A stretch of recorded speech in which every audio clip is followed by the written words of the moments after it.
ng dagat ay ganap na nakalantad nang ilabas ni Tom ang kanyang kompas upang subukan at hanapin ang kanyang paraan na kalilipas na malinaw na imposible. Nahulaan lamang ni Tom na ang kompas ay hindi gumagana.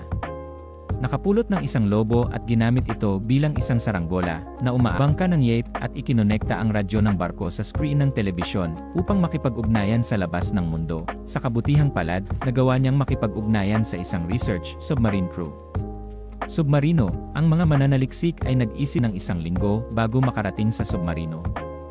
Napakahalaga ng oras, kaya mabilis na nag-impake ang pamilya ng kanilang mga gamit at naghanda na umalis. Na si Tom ay mabilis na lumapit sa kanya at iniabot sa kanya ang kanyang bote ng tubig. Bote upang marahas na itumba si Tom sa lupa, pagkatapos ay dinampot niya ang lutong pala si Julia sa butas ng bangka. Aso ng lalaki, tinutulak pa si Julia.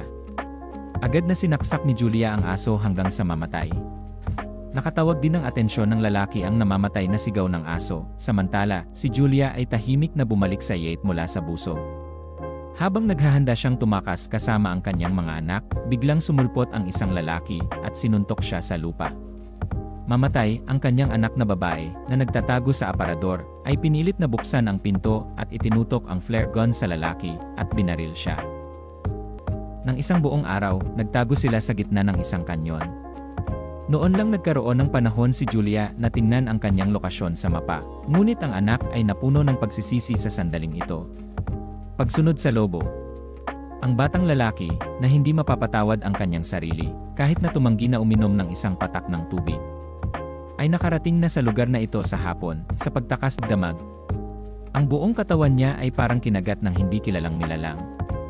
Agad namang iminungkahi ng kanyang anak na huwag silang magtagal doon. Nagpatuloy ang pamilya patungo sa submarino batay sa mga coordinate. Na hindi napigilan ang kanyang gutom, ay nilubog ang kanyang ulo sa tubig at sinimulang lunukin ito, gabi sa buhangin. Gayunpaman, sa kalagitnaan ng gabi, biglang nagising si Julia sa isang kaguluhan.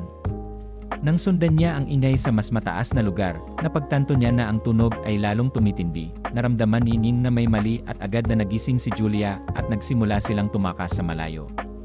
Matapos tumawid sa isang slope ng bato, nakakita sila ng isang tahimik na bangka sa hindi kalayuan.